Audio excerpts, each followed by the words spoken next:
নাযিল করেছে। এই ঘটনাটি পুরাটাই বানোয়াট।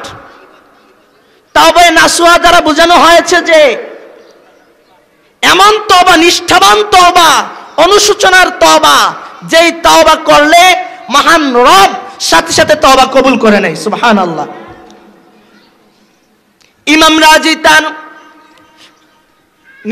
ইমাম রাজি তার গ্রন্থাগারে লিখেছেন, তওবা কবুল হওয়ার শর্ত হচ্ছে তিনটি।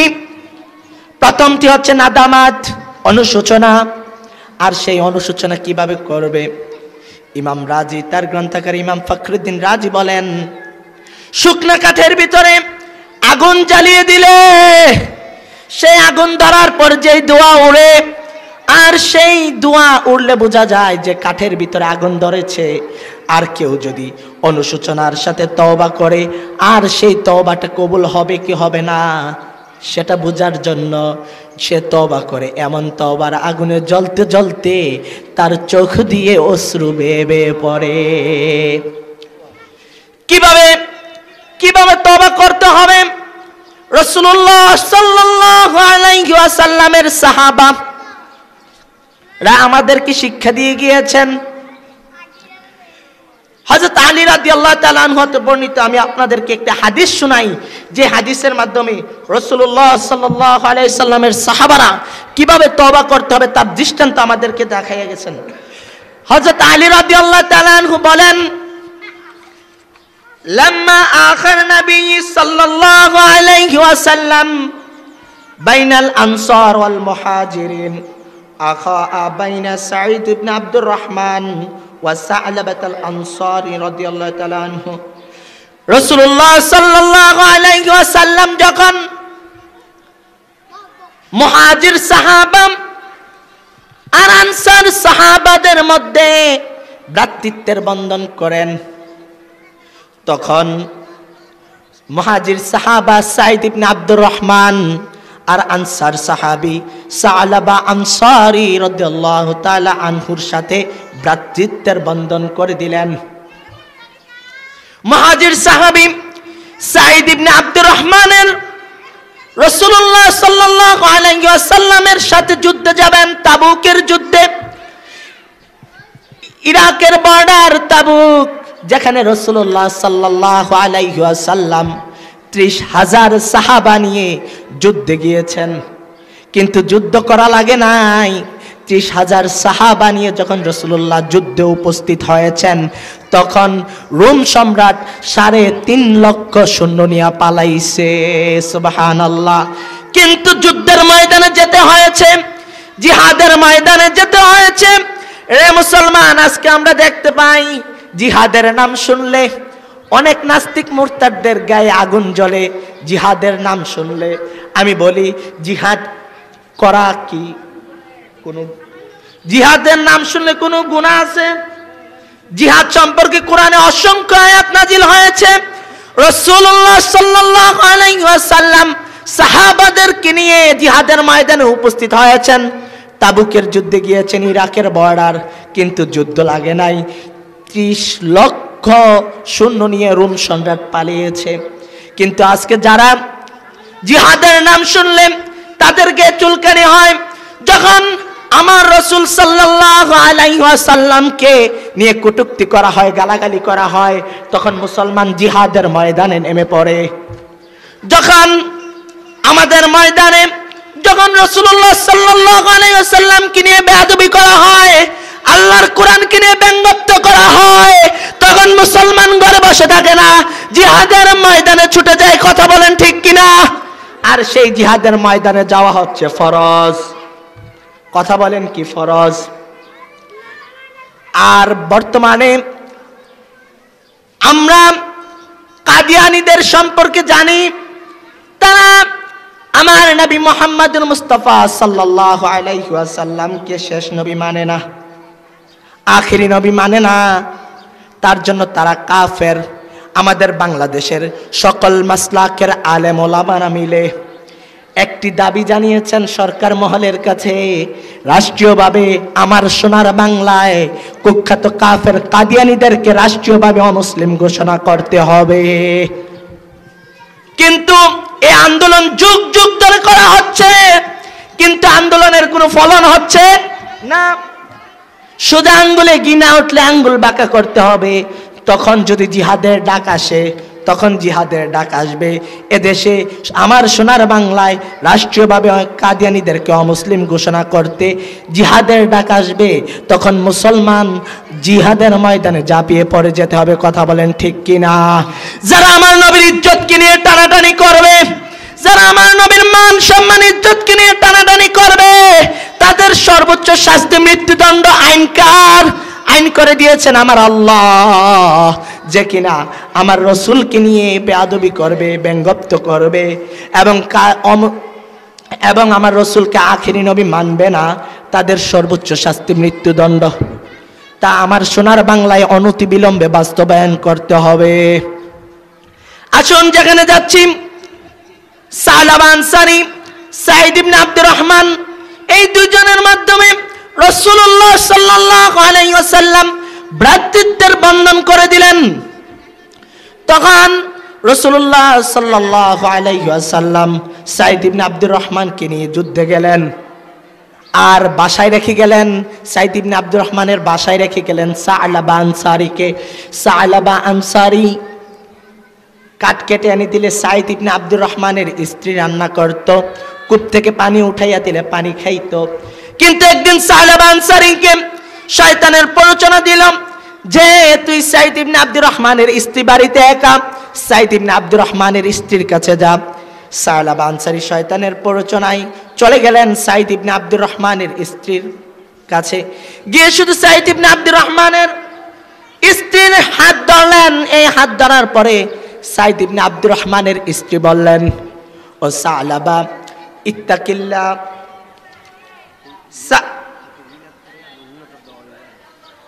সালাবা ইত্তাকিল্লাহ, আল্লাহকে ভয় করো,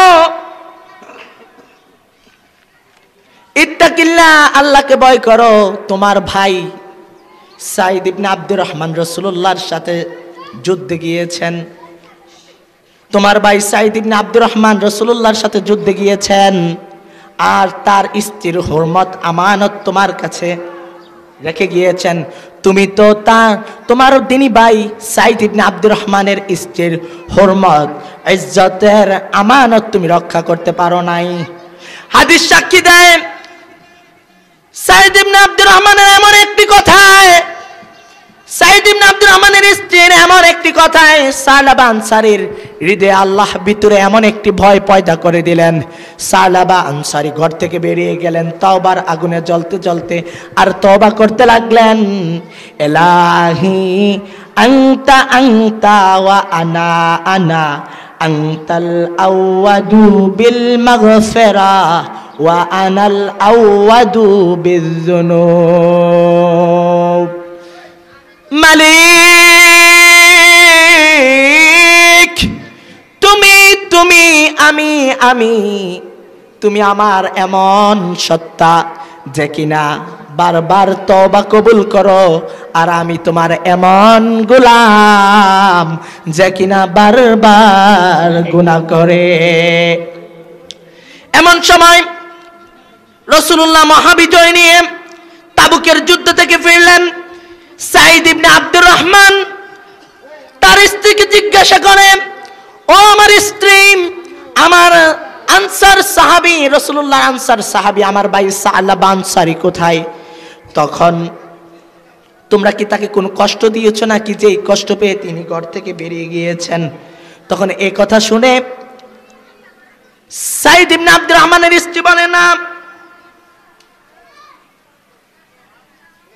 সে অপরাধ করেছে, যে অপরাধের কারণে সে তাওবার আগুনে জ্বলতে জ্বলতে সে ঘর থেকে বেরিয়ে গিয়েছে।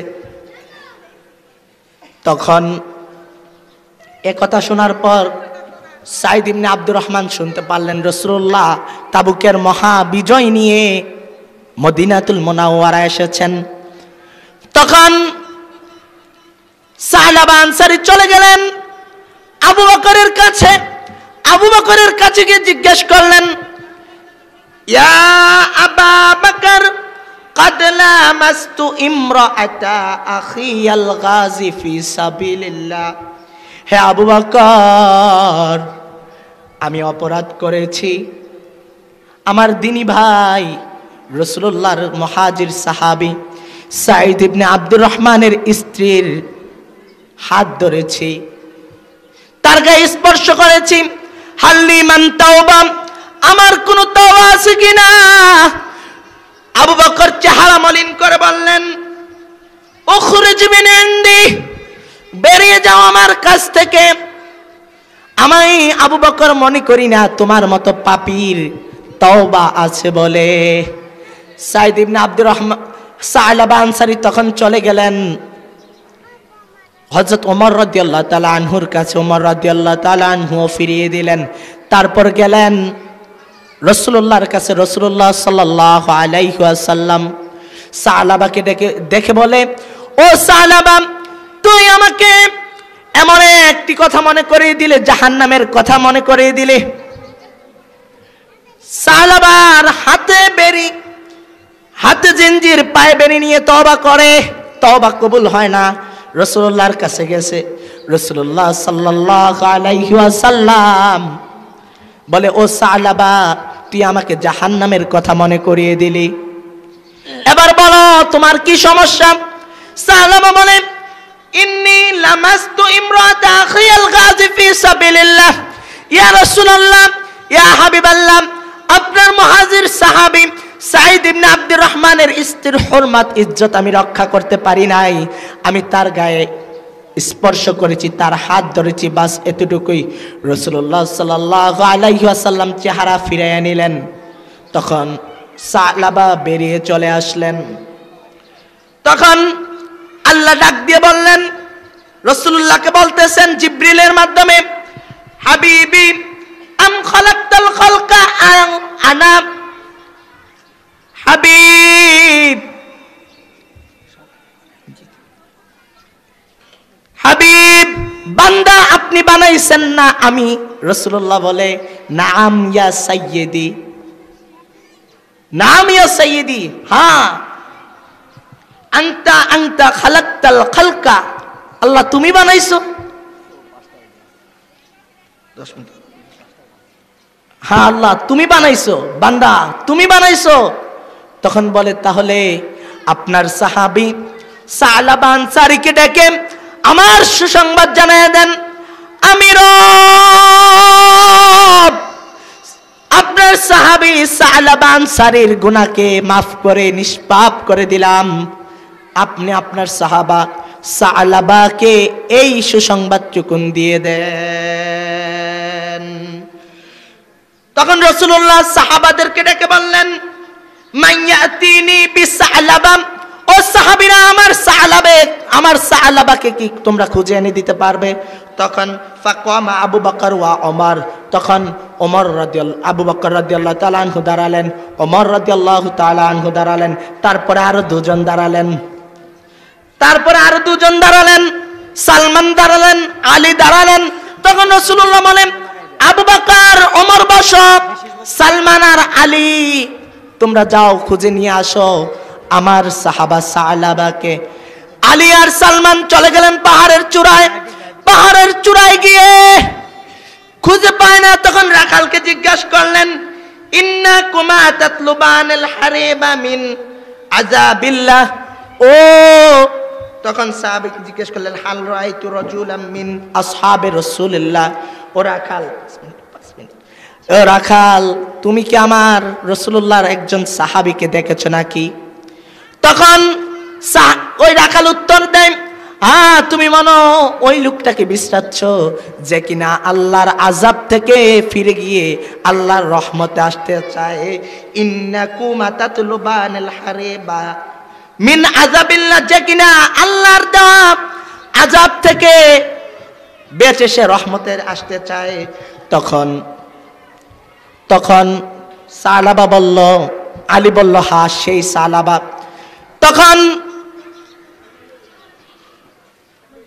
রাখাল বলে অপেক্ষা করো মাগরিবের টাইম হয়ে গেলে সালাবা চলে আসবে এই বৃক্ষের নিচে সে তওবা করে, রোনাজারি করে সারা রাত। তোমরা অপেক্ষা করো। অপেক্ষা করলো, সূর্য ডুবে গেল, মাগরিবের টাইম কাছাকাছি হয়ে গেল। সেই সালাবা ওই বৃক্ষের নিচে চলে আসলো। বৃক্ষের নিচে এসে সালাবা সাজদায় পড়ে পুরনো কথা বলতেছে, ইলাহি আনতা আনতা ওয়া আনা আনা আনতাল আওয়াদু বিল মাগফিরা ওয়া আনাল আওয়াদু বিযুনুব। মালিক তুমি তো তুমি, আমি তুমি আমার এমন সত্তা, তুমি আমার এমন মালিক যে কিনা বারবার তওবা কবুল করে, আর আমি তোমার এমন গোলাম, এমন বান্দা যে কিনা বারবার গুনাহ করে। তখন সালমান ধরল তার ডান হাত, আলী ধরল তার বাম হাত। কুমিয়া সালাবা, ও সালাবা তুমি দাঁড়াও, আল্লাহ তোমাকে সুসংবাদ দিয়ে পাঠিয়েছেন, তোমাকে তোমার গুনাহকে আল্লাহ মাফ করে দিয়ে নিষ্পাপ করে দিয়েছেন। সালাবা দাঁড়ালেন, কিন্তু জীর্ণ শীর্ণ ক্ষুধার্ত বুভুক্ষ সাহাবা সালাবা, খানা নাই, দানা নাই, কিছু নাই, সে হাঁটতে পারে না। আলী তাকে কাঁধে নিল, সালমান তাকে কাঁধে নিল, কাঁধে ভর করে নিয়ে গেল। মসজিদে নববীতে আজান হয়ে গেল মাগরিবের। বেলাল আকামত দিল, রাসূলুল্লাহ ইমামতে দাঁড়ালেন, আর পিছনের কাতারে আলী দাঁড়ালেন, সালমান দাঁড়ালেন, পাশে দাঁড়ালেন সালাবা। রাসূলুল্লাহ প্রথম রাকাতে পড়লেন আলহাকুমুত তাকাসুর। এই আয়াত শুনে সাহাবী সালামা এক চিৎকার দিলেন। দ্বিতীয় রাকাতে রাসূলুল্লাহ পড়লেন, দ্বিতীয় আয়াত যখন পড়লেন হাত্তা যুরতুমুল মাকাবির, দ্বিতীয় চিৎকার দিয়ে সাহাবা সালাবা জমিনে লুটায়া পড়লেন। নামাজ শেষ।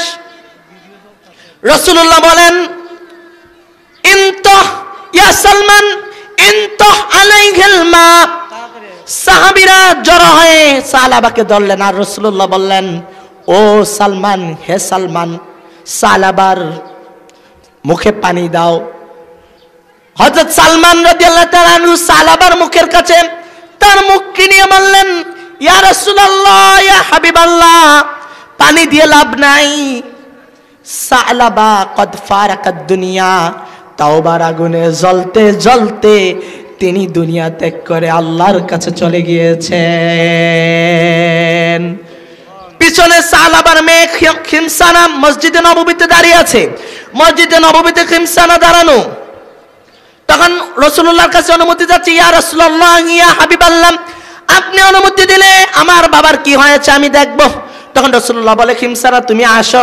তখন খিমসানা এসে তার বাবার বুকের উপর হাতটা রেখে বলে ইয়া ও আমার বাবা, আপনি ও বাবা আপনি আমাকে ছেড়ে চলে গেলেন, আপনি জানেন আমার মা নাই, আমার ভাই নাই, আমার বোন নাই।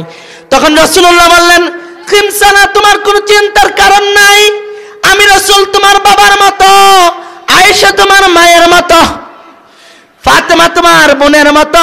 খিমসানা বলে আমার কোনো চিন্তা নাই, আমার কোনো চিন্তা নাই। রাসূলুল্লাহ বলে সালাবার গোসল দাও, কাফন পরাও, আমি রাসূল নিজে সালাবার জানাজা পড়াবো। সালাবার জানাজা পড়ানোর জন্য গোসল হলাম, কাফন হয়ে গেলাম। তখন রাসূলুল্লাহ সাল্লাল্লাহু আলাইহি সাল্লাম জানাজার জন্য জান্নাতুল বাকিতে যাচ্ছেন, আর পিছনে খাট আসছে। তখন পিছনে খাট আসতেছে, তখন রাসূলুল্লাহ সাল্লাল্লাহু আলাইহি সাল্লাম হযরত আলী বলে, তখন আমি রাসূলুল্লাহ সাল্লাল্লাহু আলাইহি সাল্লামকে দেখলাম তিনি পুরো পায়ের তালু জমিনে রেখে হাঁটেন না, বৃদ্ধাঙ্গুলিতে ভর করে করে হেঁটে যাচ্ছেন। দাফন হয়ে জানাজা শেষ, দাফন হয়ে গেল। রাসূলুল্লাহকে জিজ্ঞাসা করলো, আলী জিজ্ঞাসা করলো, ইয়া রাসূলুল্লাহ, ইয়া হাবিবাল্লাহ, আপনি কেন পুরো পায়ের তালু জমিনে রেখে হাঁটেন নাই, বৃদ্ধাঙ্গুলিতে কেন হাঁটলেন? তখন রাসূলুল্লাহ বলেন সাহাবার তওবাতে আমার আল্লাহ এমন খুশি হয়ে গিয়েছেন, যেই খুশি হওয়ার কারণে আল্লাহ রহমতের দরজাগুলো খুলে দিয়েছেন। সুবহানাল্লাহ। রহমতের দরজা খুলে দেওয়ার কারণে এত পরিমাণে ফেরেশতারা তার জানাজায় অংশগ্রহণ করেছে। ফেরেশতাদের আধিক্যের কারণে আমি রাসূল পুরা পায়ের তালু জমিনে রেখে হাঁটতে পারি নাই। সুবহানাল্লাহ। তাহলে ভাইরা আমার, তওবা করব, এখন আমি সুদ খাই, তওবা করি, আল্লাহ কবুল করবে? আল্লাহ বলেছেন তার তওবার দ্বিতীয় শর্ত হচ্ছে আপনি যেই গুনাহটার জন্য তওবা করেছেন সেই গুনাহটা একেবারে বন্ধ করে দিতে হবে।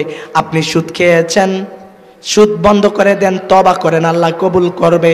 কিন্তু সুদ খাবেন, তওবা করবেন, আল্লাহ এমন তওবা কবুল করবে না। 3 নাম্বার, দুইটা গেল, 3 নাম্বার শর্ত, আপনি যেই গুনাহটার জন্য তওবা করেছেন জিন্দেগীর জন্য সেই তওবা, জিন্দেগীর জন্য সেই গুনাহটাকে আপনি শেষ করে দিবেন, সেই গুনাহটাকে আপনি ছেড়ে দিবেন, আর এই গুনাহটা করবেন না। তো আপনারা তাহলে আমাদের আজকের এই আলোচনা থেকে একটাই মেসেজ, আমরা যেটার জন্য তওবা করি, নামাজ পড়ি না, এতদিন পড়ি নাই, তওবা করেছি, আল্লাহ তওবা কবুল করেন, এখন থেকে নামাজ পড়ব, বাকি নামাজ যেগুলো বাদ দিয়ে গিয়ে